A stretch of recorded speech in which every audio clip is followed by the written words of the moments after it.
I found my father's shoes in a dumpster 3 days after his funeral. They were still warm. My name is Marcus Webb. I'm a financial analyst from Seattle. Logical, practical. I don't believe in coincidences. But what happened last November? It changed everything I thought I knew about sacrifice. My father, William Webb, died on a Tuesday. Heart attack. Quick, clean. At least that's what the doctors said.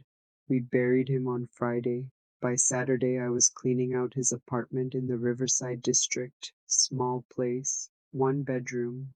He'd lived there alone for 15 years after Mom passed. The landlord wanted it cleared by Monday. I had 2 days to pack up 73 years of a man's life. That's when I found the notebook. It was hidden inside a hollowed out copy of Moby Dick on his bookshelf. Black leather, pages yellowed. My father's handwriting covered every inch. But it wasn't a journal. It was a ledger. Names, dates, numbers. Sarah Mitchell, June 3rd, 2019. Shoes, number 47. David Chen, November 12th, 2020. Shoes, number 51. Rebecca Torres, March 8th, 2022. Shoes, number 58. Over 200 entries, all following the same pattern, and next to each name, a pair of shoes. I didn't understand. My father was a postal worker, retired. He lived on a pension that barely covered his rent. What was this? Then I saw the final entry.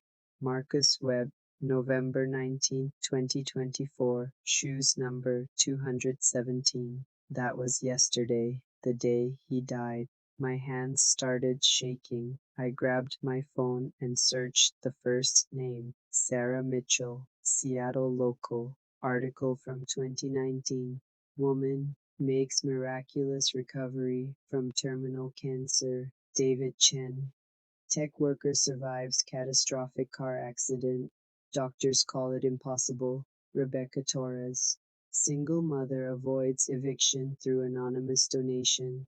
Every single name in that book, every single person, they'd all been saved from something: death, ruin, disaster, and next to each salvation, my father had written a shoe number. I ran to his closet.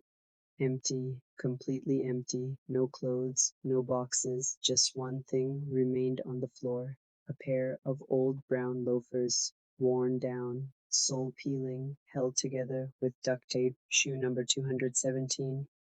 I grabbed them. They were warm, not room temperature warm, body warm, like someone had just been wearing them. That's impossible, I told myself. He's been dead for 3 days. My phone rang. Unknown number. Mr. Webb? A woman's voice. Professional. Cold. This is Dr. Patterson from Seattle Memorial. We need to discuss your father's medical records. There's been a discrepancy. 20 minutes later, I was sitting in a sterile office. According to every test, my father hadn't died of a heart attack. They couldn't find anything wrong with him. He had simply stopped. I showed her the notebook.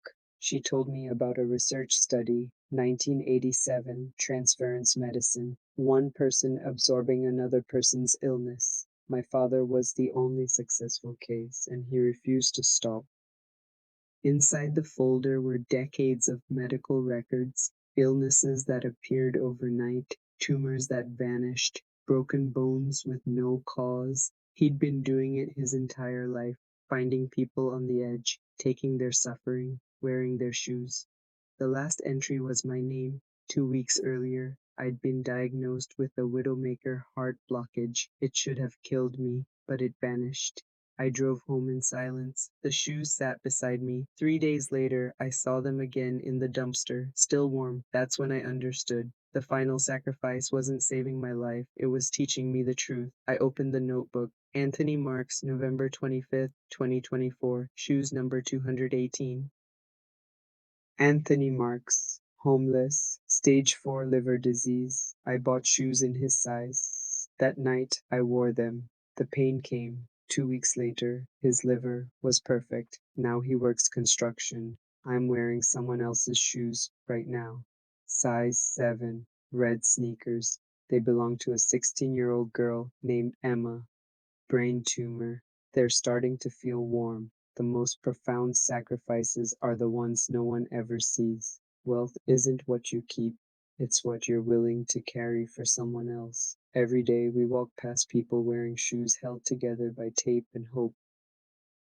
Maybe the question isn't whether we notice them. Maybe the question is, would we be willing to walk in their place?